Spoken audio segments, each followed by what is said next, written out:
Aníbal, Buenas, ¿qué tal, Chiqui? Un gusto ¿me nuevamente escuchás? verte y escucharte bien. ¿Vos me ves bien, Igual, me escuchás bien? Más o menos, per- perfectamente. ya. Un Bueno, poquito Aníbal, mejor por lo menos.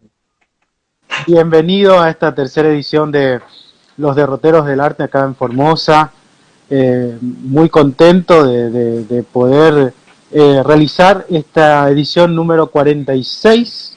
Comenzamos en junio del año pasado, un 2 de junio del año pasado, y con vos es el 46, número 46 diálogo que realizo acerca de artistas de Formosa, de músicos, de las artes visuales, de la danza, del teatro.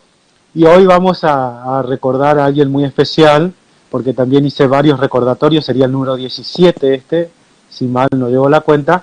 Lo vamos a recordar a Juan Mareco, que fue tu papá.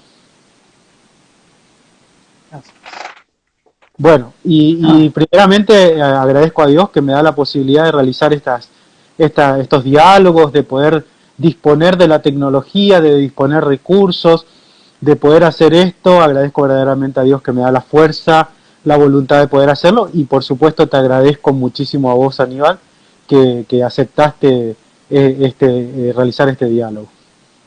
con todo gusto, o sea, para mí es un honor Sí, poder ¿verdad?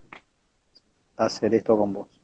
Para mí, Sí, verdaderamente el honor también es nuestro y de todas las personas, porque recordar a las personas que estuvieron antes de nosotros, por decirlo así, que aportaron, por decir un granito de arena, pero fue importantísimo recordarlos y traer a memoria y que las generaciones jóvenes que, que a lo mejor nunca escucharon tengan la posibilidad de escuchar quién fue Juan Mareco, qué hizo acá en Formosa. Así que, bueno, muchísimas gracias, Aníbal. el otro día estaba mirando uno de los diálogos con Beto Sicoto, ¿Sí? recordando a Jules Pal y las cosas que contaba o que recordaba Beto, era como que a mí se me venía la imagen de esas cosas que contaba y un poco más hasta le sentía el olor, el perfume de ese momento, Eso que es es lo bueno, ¿no? máximo en cuanto a memoria, sí.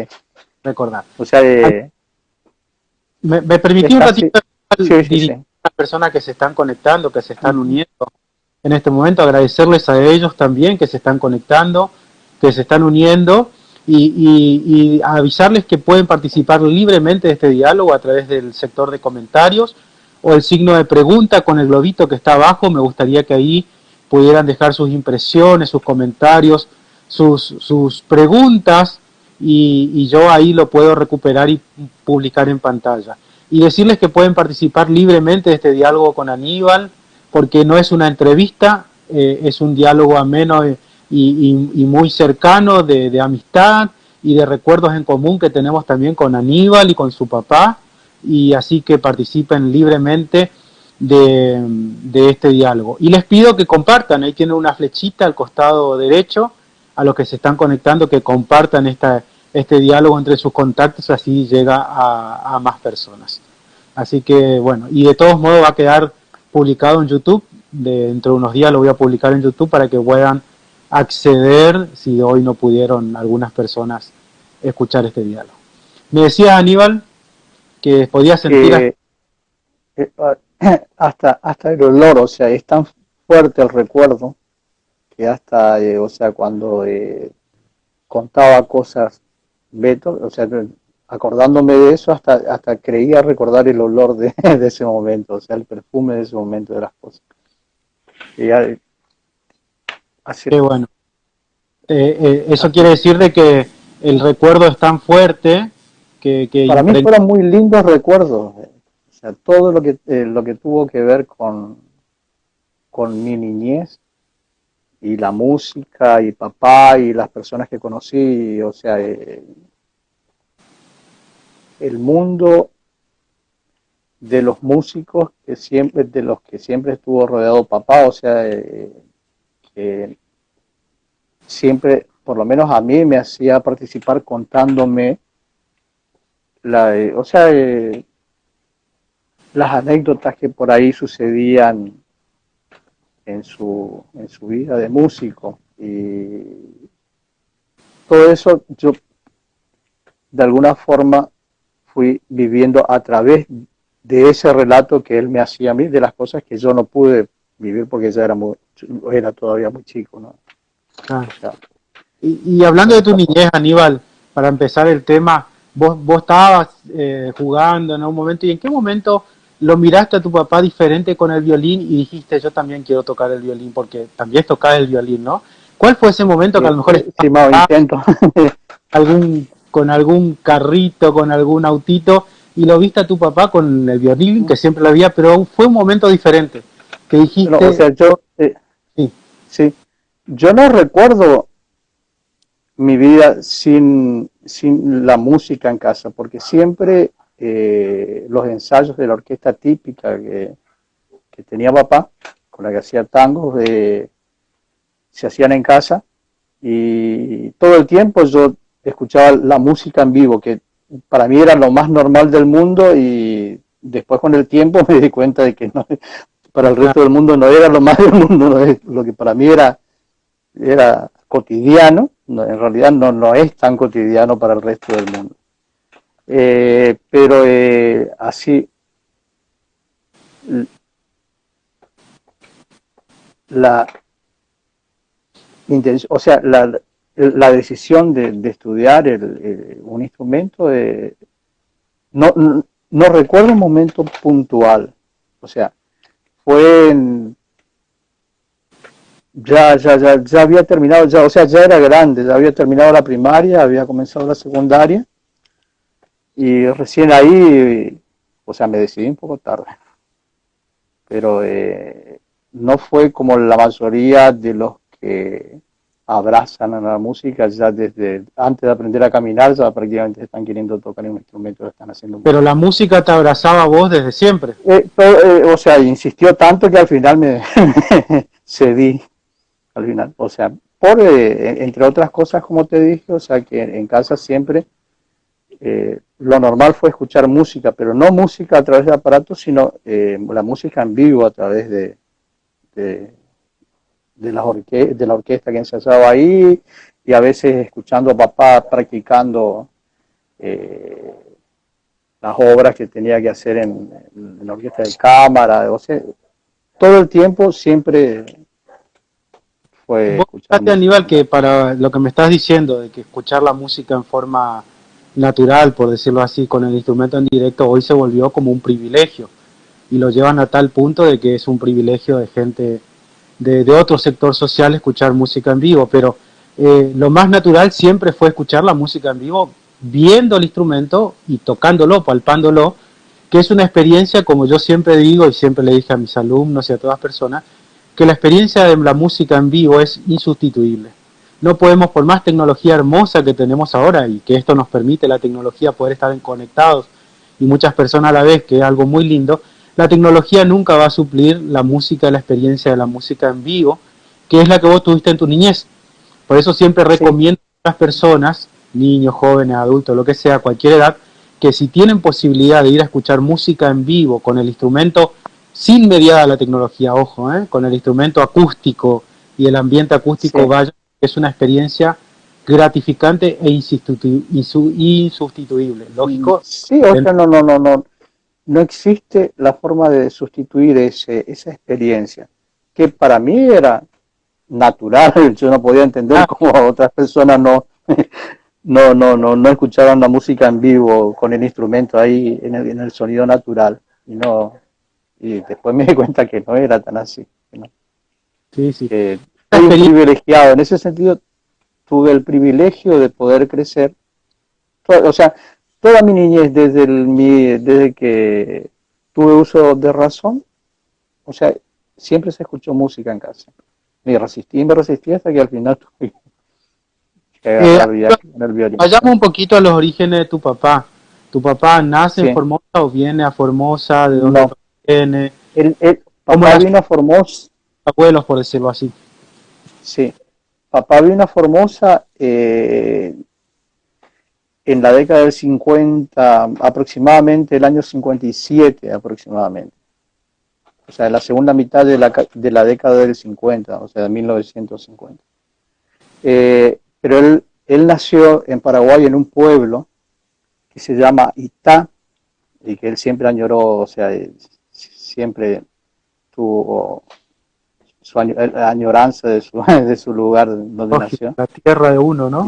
Sí, el amor siempre tuvo, o sea, siempre se emocionaba cuando se acordaba del lugar donde nació y donde pasó su niñez y su juventud, o sea, que es lo que te marca siempre. O sea, el resto de tu vida te marca la niñez, por lo menos la niñez, todo, las cosas buenas o malas que pases ahí son las que te marcan para toda la vida. Bueno, y ese pueblo, el pueblo donde nació papá, se llama Itá y está a unos 50 kilómetros de Asunción. Bueno, ya mi abuelo, o sea, el papá de papá, ya era violinista, en realidad tocaba varios instrumentos, entre esos instrumentos también tocaba el violín y otros instrumentos de cuerda de los que se podían fabricar en ese lugar, porque estamos hablando de hace aproximadamente 100 años, en un lugar que no es o sea, en un lugar alejado de una gran ciudad, prácticamente zona de campo, o sea, semicampo, o sea, un pueblo, un pueblo típico pueblo, sí, un pueblo rural. Y mi abuelo también se venía de familia de músicos, o sea, el abuelo de papá ya era músico, ya era violinista, y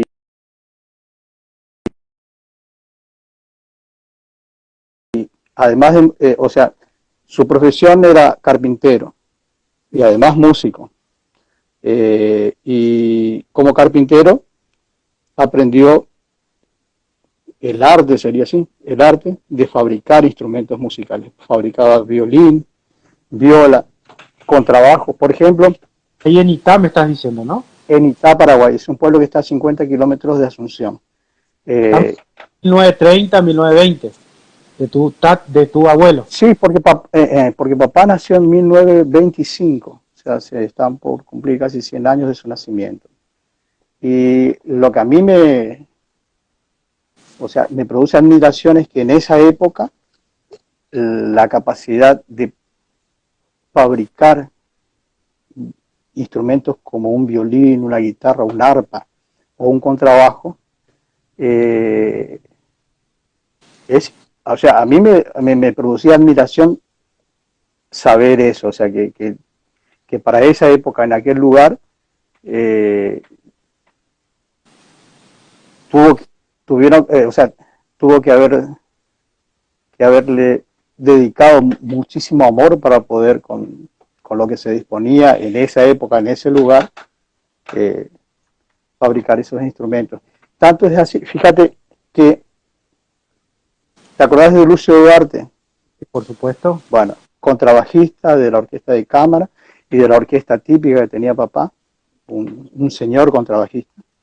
Él me había contado que él sabía que había una persona acá en Formosa que tenía un contrabajo que lo había fabricado mi abuelo. O sea, yo nunca pude ubicar, o sea, ya cuando me enteré ya de la tarde ya no había gente a quienes recurrir para tratar de ubicar y rescatar ese instrumento. Pero... y no creo que estas personas, porque la familia Leguizamón, la familia del Turco, eran los que podían disponer de ese instrumento, así que a lo mejor por ahí se puede rastrear. No sé. Yo en su momento, cuando todavía vivía Julio, de Lucio, no pude hacer ese rastreo, o sea, no. Hoy por hoy, lo que mencionabas al principio, la tecnología facilita muchas cosas, tal vez hoy pueda tener mejor suerte. Aníbal, acá Daniel Rojas, que lo conoces, seguramente te acordás, saludos. Tanto tiempo te está saludando Daniel Rojas y lo saludamos a Dani, le agradecemos que esté conectado. Gracias Dani por tu por tu saludo.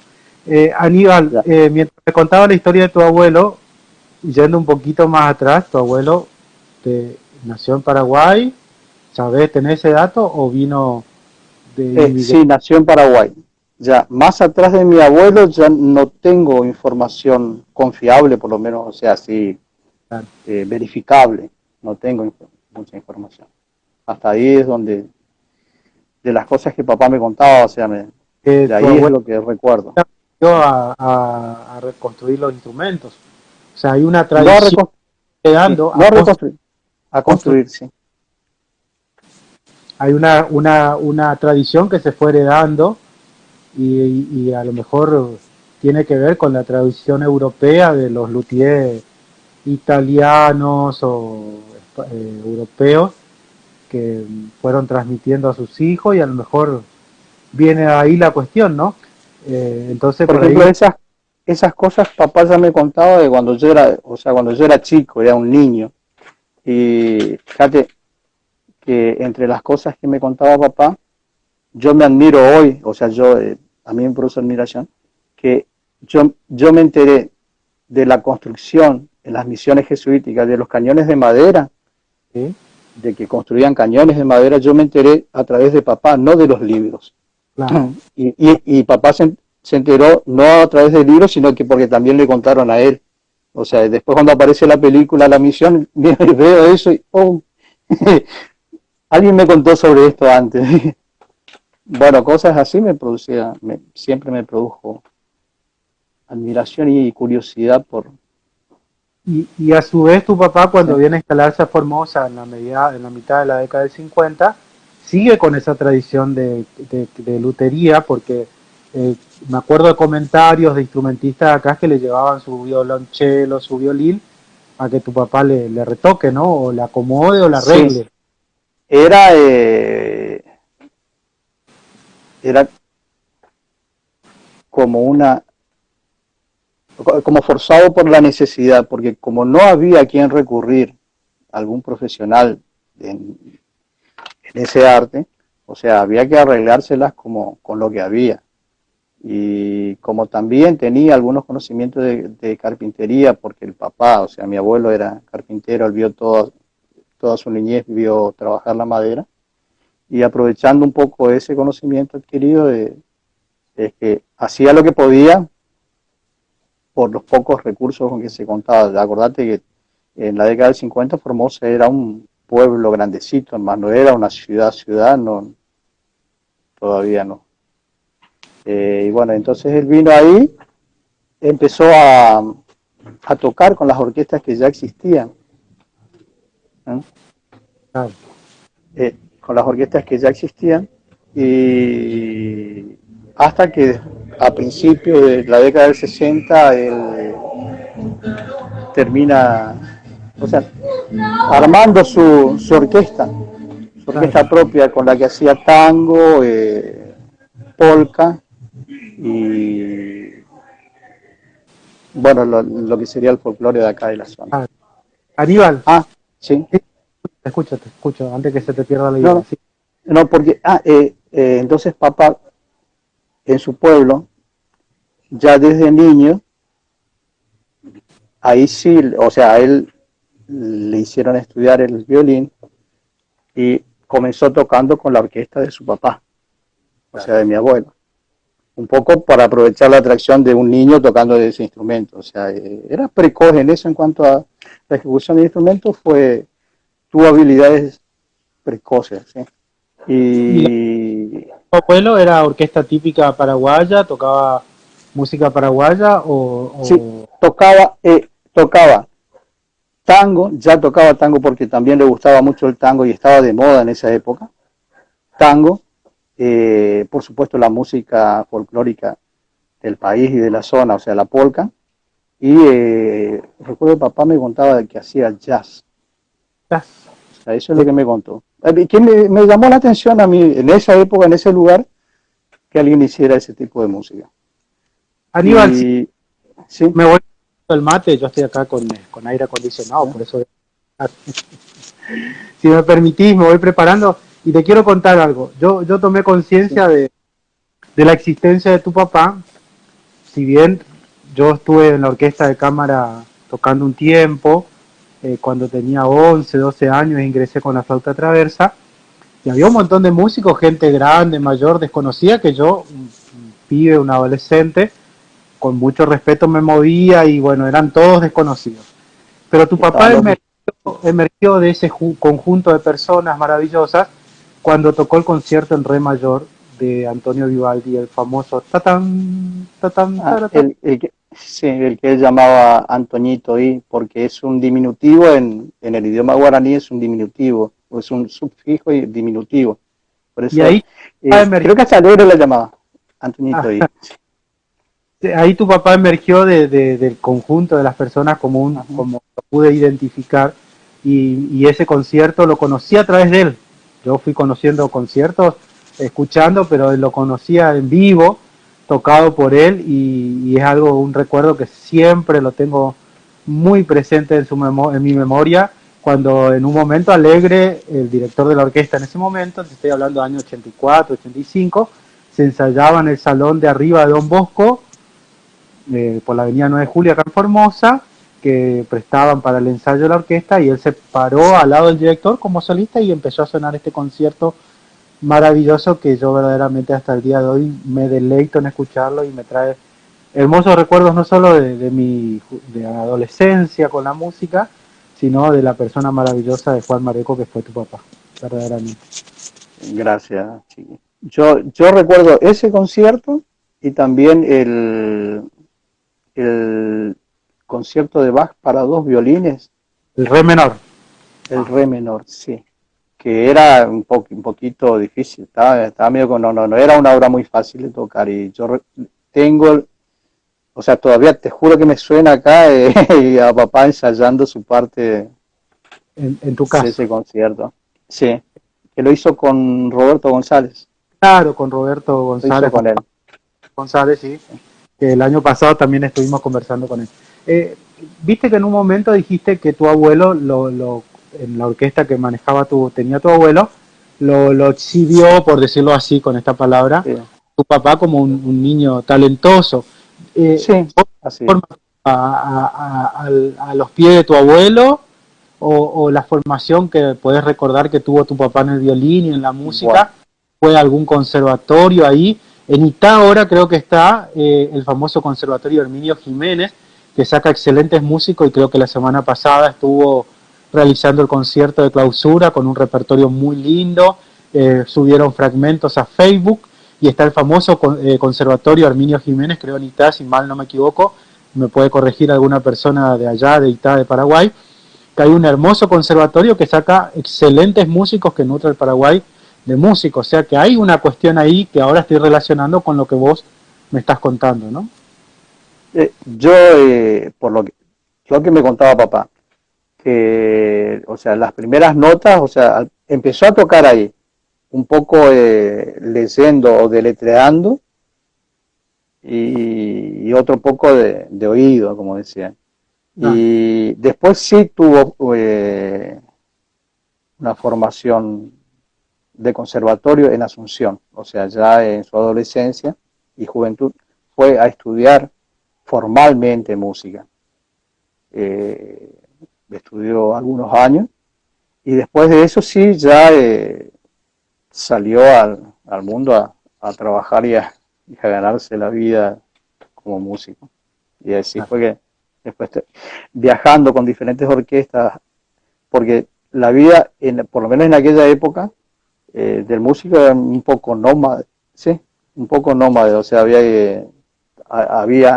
se hacían de pronto giras de las orquestas que podían durar semanas o meses incluso, porque una vez que ya estaban en un lugar, los volvían a contratar para otra, o sea, para otro concierto, y así se iba alargando la gira. Y como ellos vivían de eso, no podían desperdiciar esa oportunidad, o sea que era, sabían cuándo salían, pero no fecha de regreso, ¿cierto? encima el camino, el clima, la lluvia, seguramente si entraran a un pueblo Sí, lloviendo. hay lugares que si llovía te quedabas una semana. Pero aclaremos y corregime, Aníbal, que iban a tocar, no a dar un concierto para que la gente escuche, sino que iban a hacer música para que la gente baile. Exactamente, claro, para los bailes. Sí, Yo recuerdo, por lo menos me contaba, que era,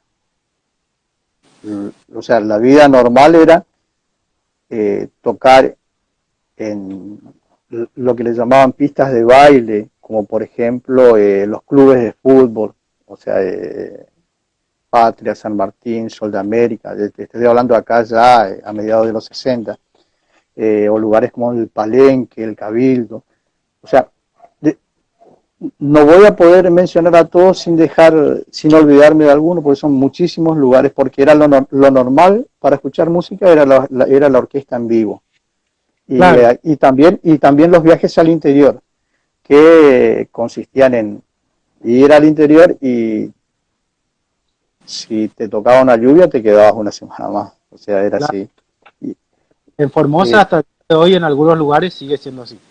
Algunos caminos. Ejemplo, sí, por ejemplo, me contó de ocasiones en las que para ir a tocar a un determinado lugar tuvieron que cruzar un riacho. O sea, ni siquiera los caminos estaban bien, o sea, eran más picadas más que caminos.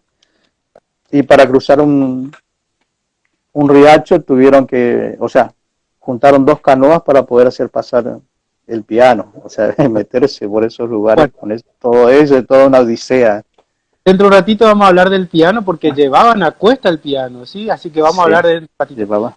Quería que sigas contándonos, Aníbal, de lo que te acuerdes o lo que pudiste juntar. Tu papá estudia allá en el Conservatorio de Asunción unos años, ¿y a qué edad viene acá?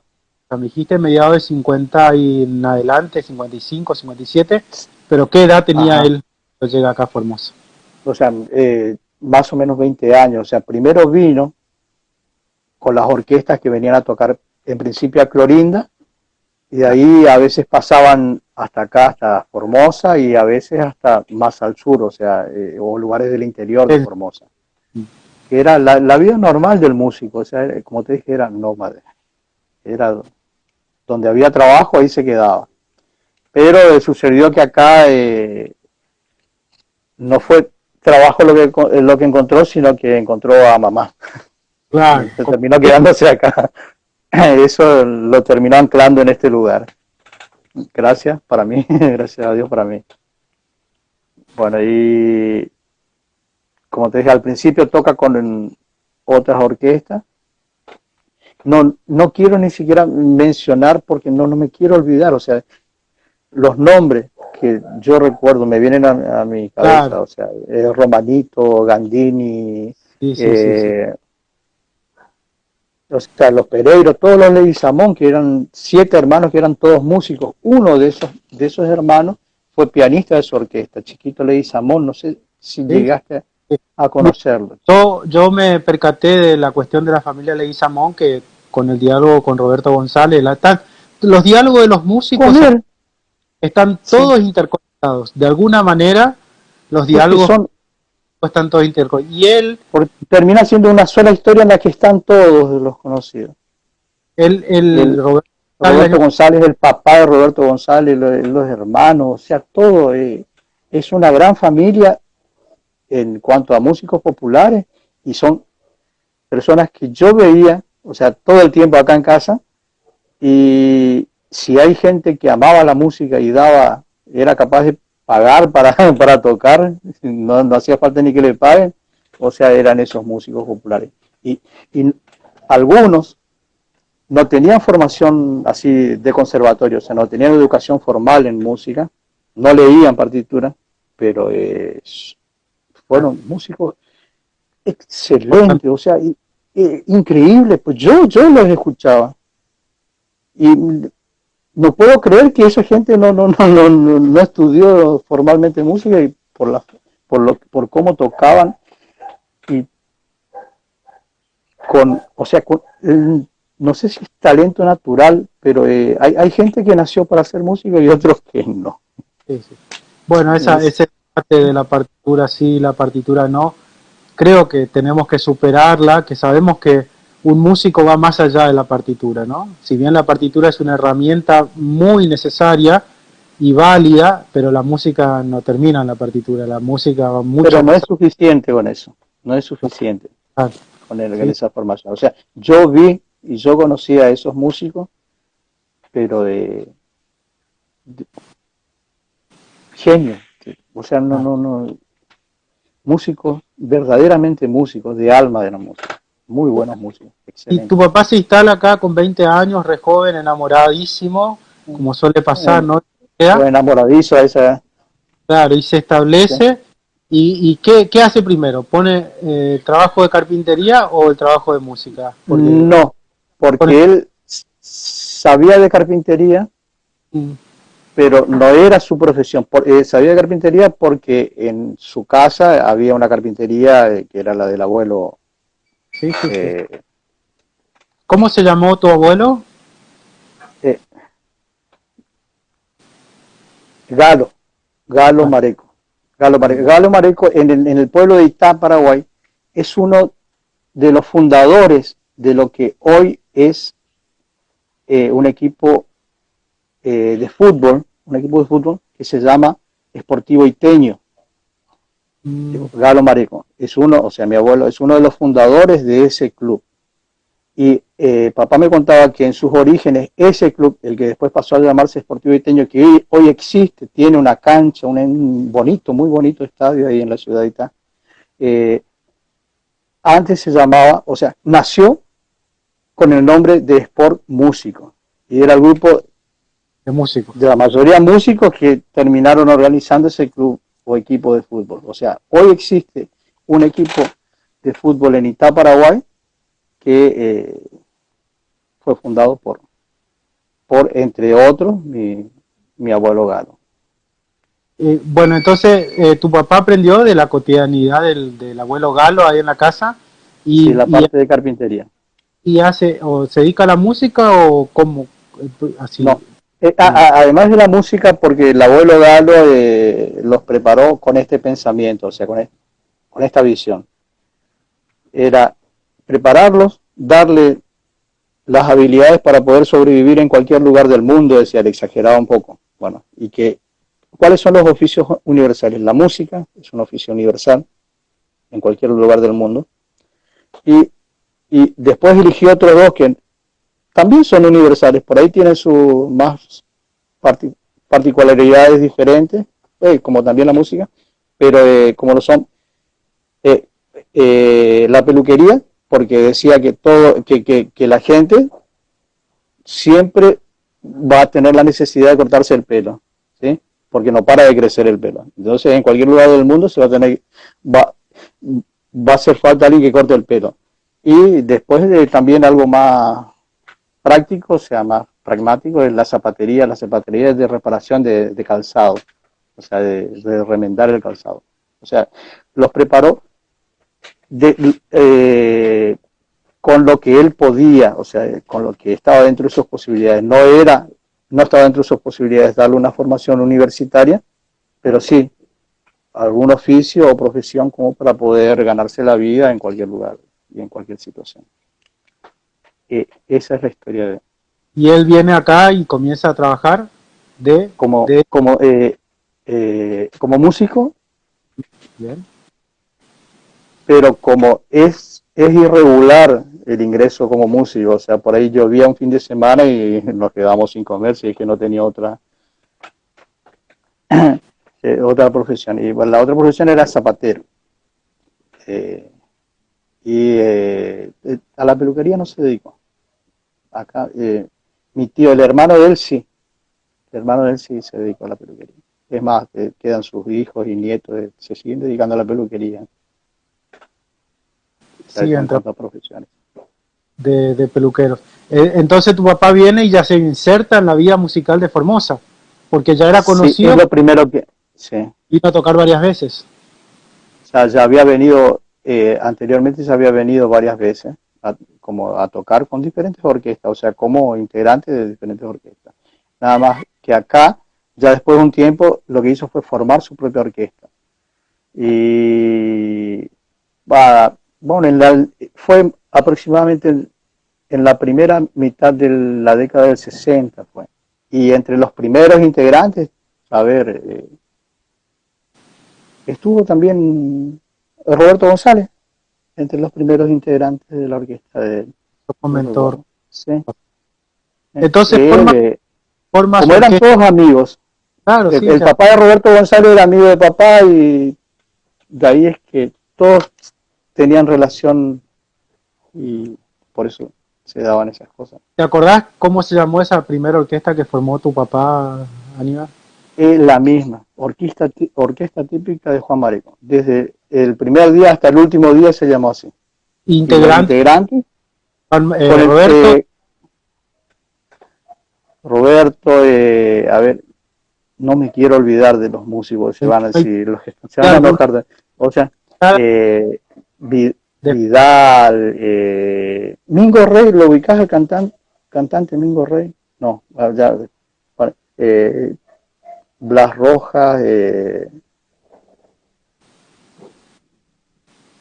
o sea, mucha gente y muchos nombres que ahora me van a querer, o sea, cuando vean que no me acordé en este momento me van a querer matar, pero muchísima gente. Tranquilo. Y, sí, y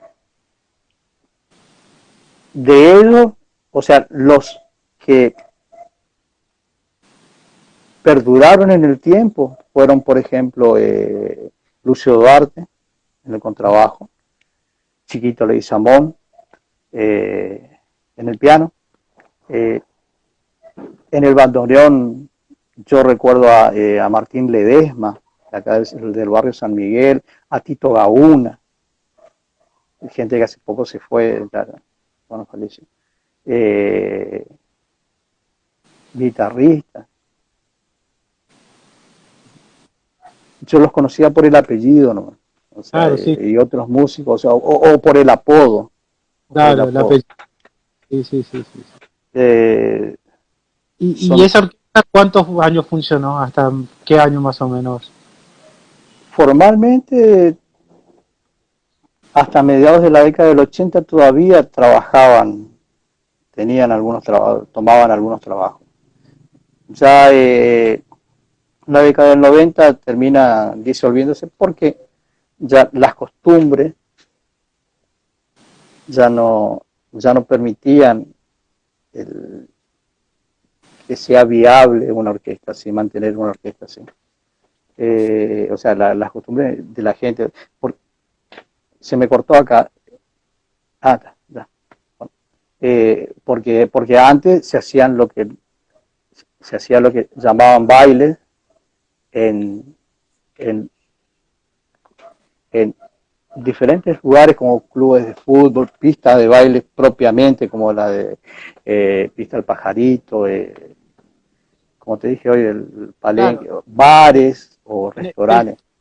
En el chamamé sigue la tradición de las pistas de baile, de los conjuntos chamameceros, seguir teniendo la música en vivo, que me parece fantástico que se baile el chamamé o el género que sea, con músicos en vivo, y el chamamé es como que mantiene fuertemente esa tradición de bailar con músicos en escenario, ¿no?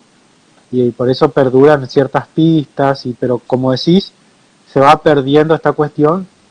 Yo creo que hay muchos factores, y uno de los factores es que traer un grupo de 8 músicos sale mucho más económico poner la música, el DJ o conjunto. la música grabada.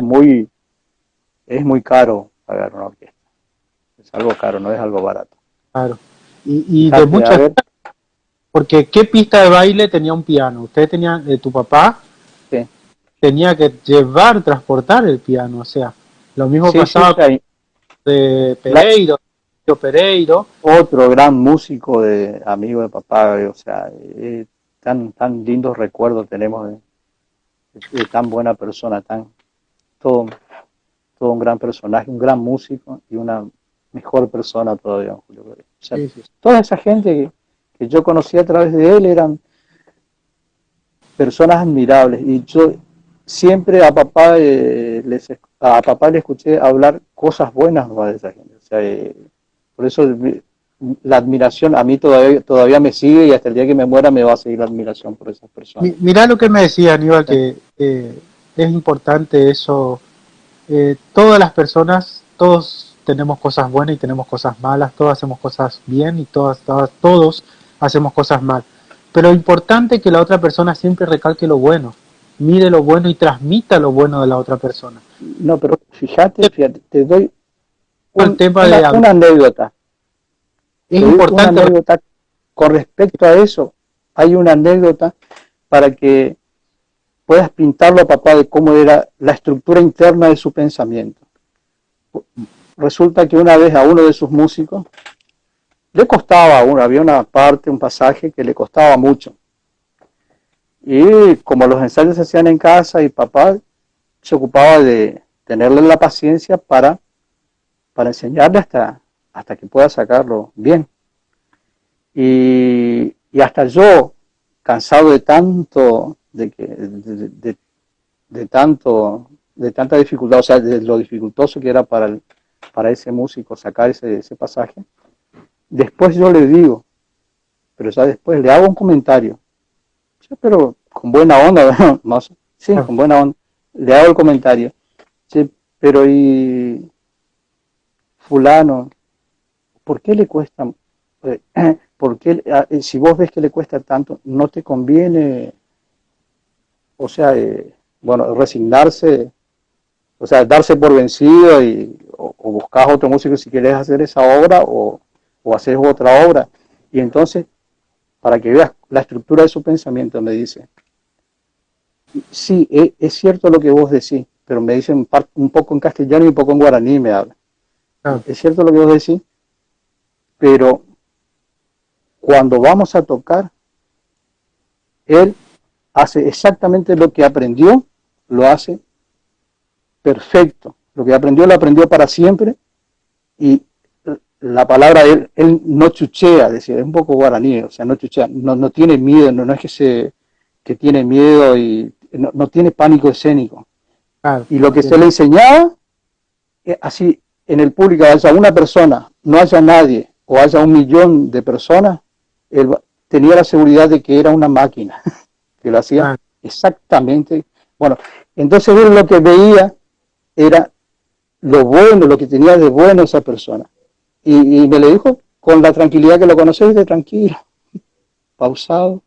Y sin, o sea, a mí me encantó eso, porque yo vi esas cosas, o sea, cada vez que veo eso en otras personas, a mí ya me cae bien eso.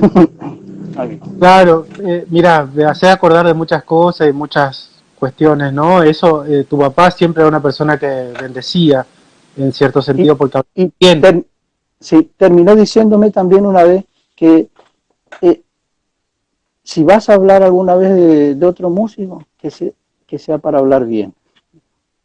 Pero así un poco en guaraní, un poco así al pasar, nomás alguna vez me dijo eso. Pero a mí me quedó, porque después vi eso, y vi lo que es el mundo real, y por eso le doy mucho valor a eso. Y creo que tenemos que recuperar eso de hablar de las cosas buenas de las personas, ¿sí? Porque, como dije, todos tenemos cosas buenas y malas, pero es mucho mejor resaltar las cosas buenas o hablar de las cosas buenas de las personas y no las cosas malas, porque eso no edifica, no construye, no ayuda en yo nada.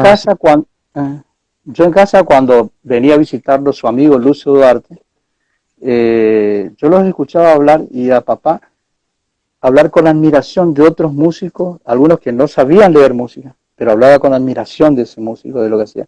O, por ejemplo, de los músicos de la orquesta, hablar con admiración de sus compañeros de orquesta, y hablar con admiración, por ejemplo, yo la primera vez que escuché hablar de ellos, de René Horst, de Beto Secot, de cuando eran los niños que fueron a la orquesta, de los chicos que había llevado Alegre a la orquesta de cámara. O sea,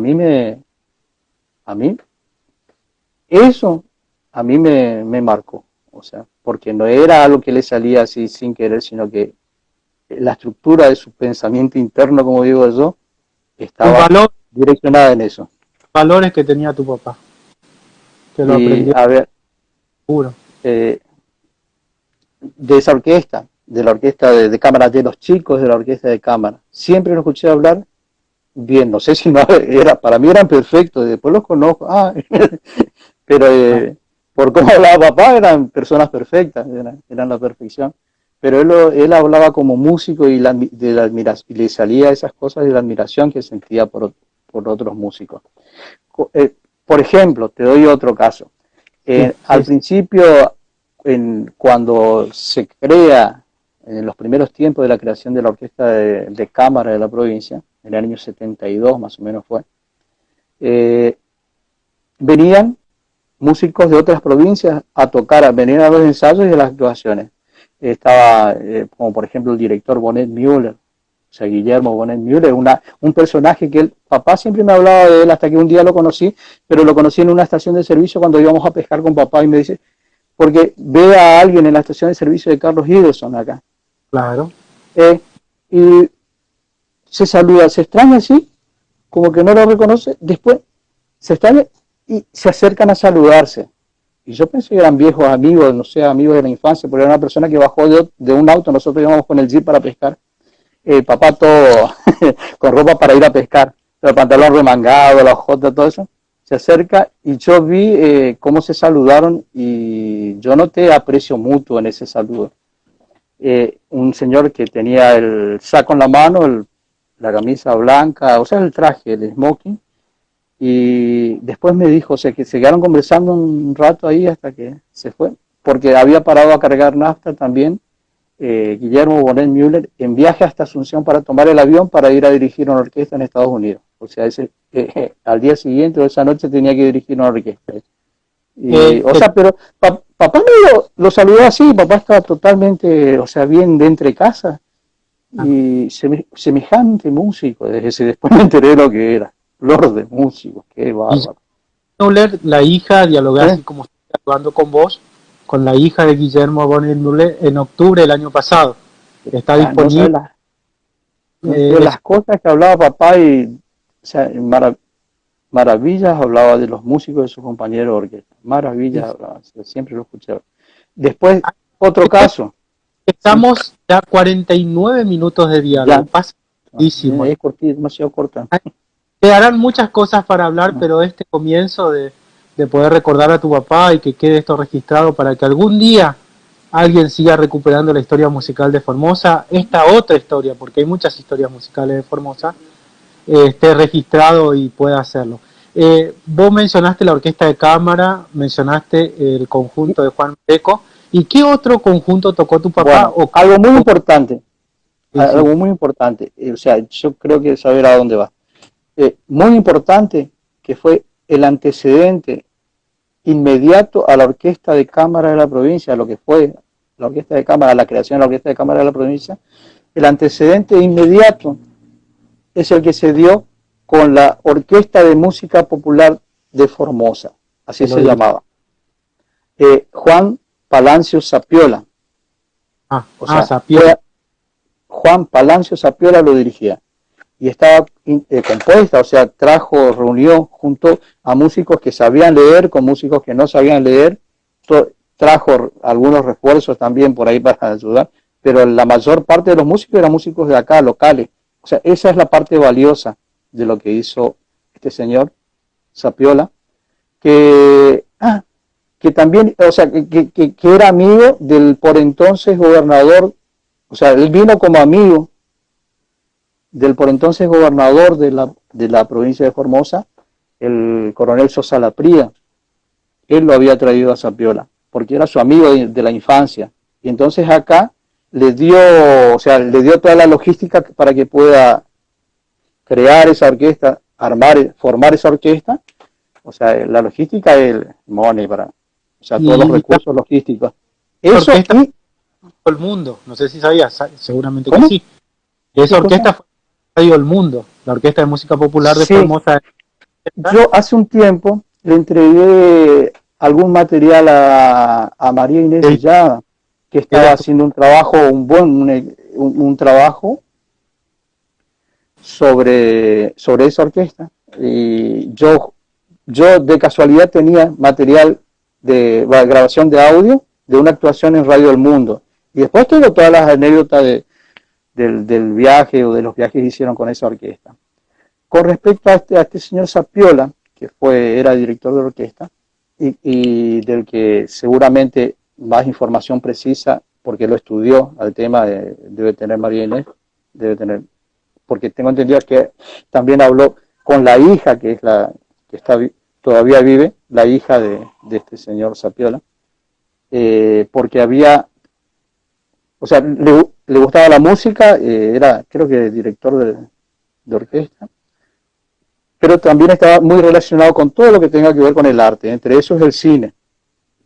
Y en el año 70 se filmó acá en Formosa una película que se llamó La Pandilla Inolvidable, en la que actuaron actores hoy conocidos como Ana María Picchio, Pablo Codevila, o sea, fue algo importante, un suceso importante para la ciudad de Formosa la filmación de esa película, porque yo lo veo más como un registro histórico de cómo era nuestra ciudad en esa época, o sea, un registro fiel de cómo era la ciudad en esa época.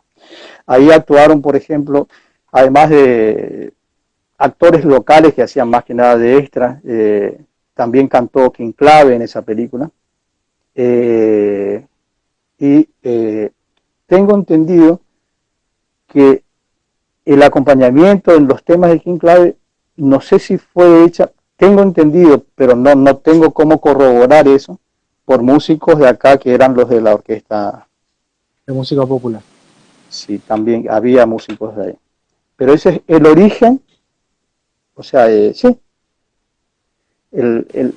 hasta ahí uno se puede remontar en cuanto a los intentos que hubieron acá en Formosa de tener algo estable que haga música clásica, o sea, porque es el origen de lo que después fue la orquesta de cámara de la provincia, que se le debe al entusiasmo de algunos músicos que no estaban bien de la cabeza. No estaban bien de la cabeza la doctora Fresco, por pretender eso que pretendían en este lugar del mundo, o sea, era algo que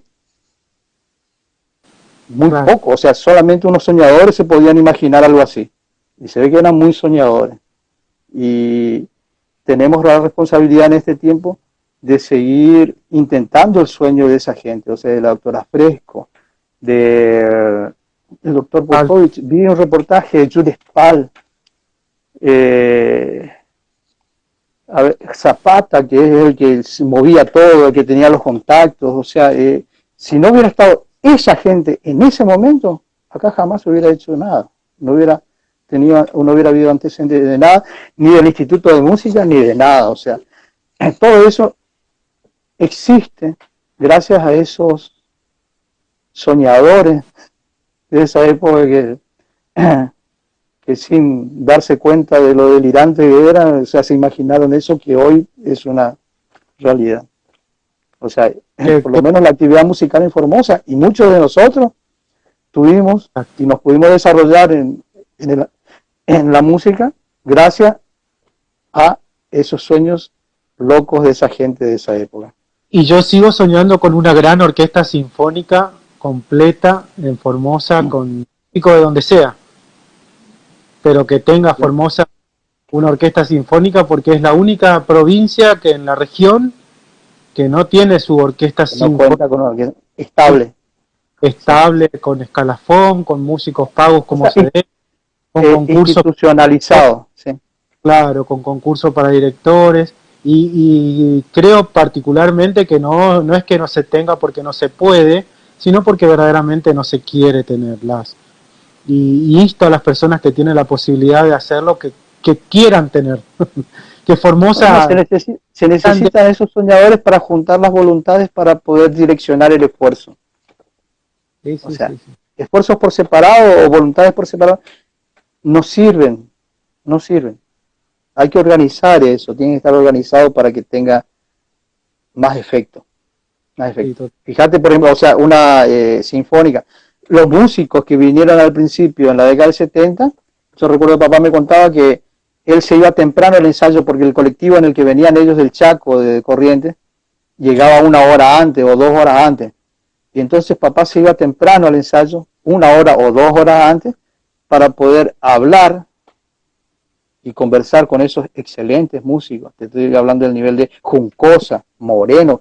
O sea, en realidad él iba para darse él obligarlo a que le den una clase informal, pero terminaba haciendo una clase porque le iba a preguntar.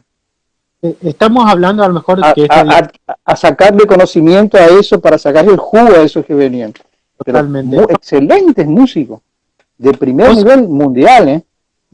los que estudian música, a los jóvenes, le cuesta mucho desplazarse o invertir tiempo o esfuerzo para aprender de otro maestro que venga, ¿sí? Y eso tenemos que rescatar también, que necesitamos de maestros que saben mucho más que nosotros, que nos transmitan, que nos enseñen, y eso lleva esfuerzo, tiempo, y tenemos que hacer. Estamos hablando, Aníbal, de la Orquesta de Cámara de la provincia de Formosa, que se fundó un Sí. 28 de agosto de 1972, bajo la dirección del maestro Guillermo Bonner Müller, que convocó a músicos de la región locales, entre esos tu papá, Guillermo, Sí. Roberto González, Lucio Duarte, músicos de la región, pero también había músicos de Michigan, de la Sinfónica de Michigan, de Buenos Aires, No, de Santiago. esto yo no sabía. Yo Sé tengo, que yo sé tengo que una, vino en una época el concertino de la Sinfónica de Asunción de apellido Franco, y papá le decía Franquito, y como hablaban en guaraní, hablaban entre ellos y los otros los miraban de reojo. claro, tengo una lista que gracias a Dios me la confeccionó Edo Juan Zapata, una lista de los músicos, y tengo un memorial que él hizo, gracias a Dios, y yo ese memorial lo leí el año pasado en uno de los diálogos, que lamentablemente no pude dialogar con ninguno de sus hijos que están acá en Formosa, que Ajá. verdaderamente fue algo triste que no pudiera dialogar con Sí, pero ellos. es una persona que hizo cosas importantes acá. Era un soñador, pero Totalmente. consiguió cosas importantes acá, que si no hubieran sido gracias a él no se hubieran conseguido. Le daba el empuje, la fuerza para, o sea, rompía la bola como para poder conseguir esas cosas. Aníbal, ¿Sí? lamentablemente tengo que ir despidiéndome, llegamos ya casi a la hora de Uh-huh. diálogo, que pasa rapidísimo. Yo estoy muy agradecido de tu predisposición, de todo el tiempo que dedicaste a preparar esto, y verdaderamente muy contento de poder hacer este recordatorio a tu papá y que quede este punto de ovillo, de hilo de ovillo, para seguir construyendo y escribiendo, como le dijo a una persona la otra vez, la historia, la otra historia musical de Formosa, que se necesita escribir porque no está escrita, esta historia de la música de tradición escrita o académica, como quieran llamarla, que se necesita también escribirla. Muchas gracias y te dejo este tiempo para que te despidas o quieras decir algo, una última cuestión que quieras resaltar o destacar que no lo mencionamos o no lo dialogamos. Yo, bueno, hacer un ejercicio de empatía, ¿qué hubiera querido papá que dijera Claro, en un momento así? Y habiendo conocido la estructura de su pensamiento interno, creo que no me equivoco si es que digo que lo que siempre expresó en todo momento es su agradecimiento, primero a Formosa, a la gente que conoció y con la que compartió en Formosa, en especial las personas relacionadas con el arte y específicamente la música, y que yo todo el tiempo acá he escuchado hablar de ellos, y yo sé que él los apreciaba, los quería y los amaba a esas personas que compartían el arte con él. Eh, un recordatorio a los que integraron su orquesta, por ejemplo, o sea, seguro me estoy olvidando de mucha gente, pero por lo menos los integrantes más permanentes que fueron Lucio, que fue su amigo que venía acá. Yo recuerdo mi infancia con Lucio, o sea, era un tío más el que venía acá. Lucio, Chiquito Leguizamón, una persona inmensamente buena, o sea, eran personas que alegraron mi infancia, o sea, mi infancia no sería la misma sin el recuerdo de ella. El Chiquito Leguizamón, Tito Gauna, el cantor Carlos Ríos, que eran todos entusiastas de la música, y yo no podía entender eso en aquel momento, pero sí, me siento un privilegiado de haber tenido la niñez que tuve rodeado de música. O sea, me siento hoy me doy cuenta que fui un privilegiado. Y espero para todos los demás también eso. Y que puedan contar conmigo para cualquier proyecto o sueño de eso que tuvieron esa gente. O sea, pueden contar conmigo y conmigo. Bueno, muchas gracias Aníbal, acá la gente, excelente charla, un saludo de ambos, Seki, que está en la ciudad de Corrientes, Jonathan Ramírez nos saluda, Dani Rojas te manda abrazos, abrazo a Aníbal, dice Dani Rojas, así que muchas gracias a la gente que se conectaron, y te vuelvo a agradecer Aníbal, bueno, no es la última vez, que seguramente en otro momento vamos a seguir hablando, dialogando de tu papá y también tu experiencia musical, porque también tocas el violín, tocaste, participaste de conformaciones orquestales, así que seguramente en otra vez charlaremos. Agradezco a todos. Me despido Aníbal con un gran abrazo, te deseo la mejor bendición de Dios para vos, tu familia, para todas las personas que estuvieron también conectadas, la bendición de Dios y bueno, muchas gracias Aníbal, será hasta un próximo encuentro. Muchas gracias, Chiqui. Muchas gracias. Que tenga una buena. Nos estamos viendo. Muchas gracias. Hasta luego. Gracias.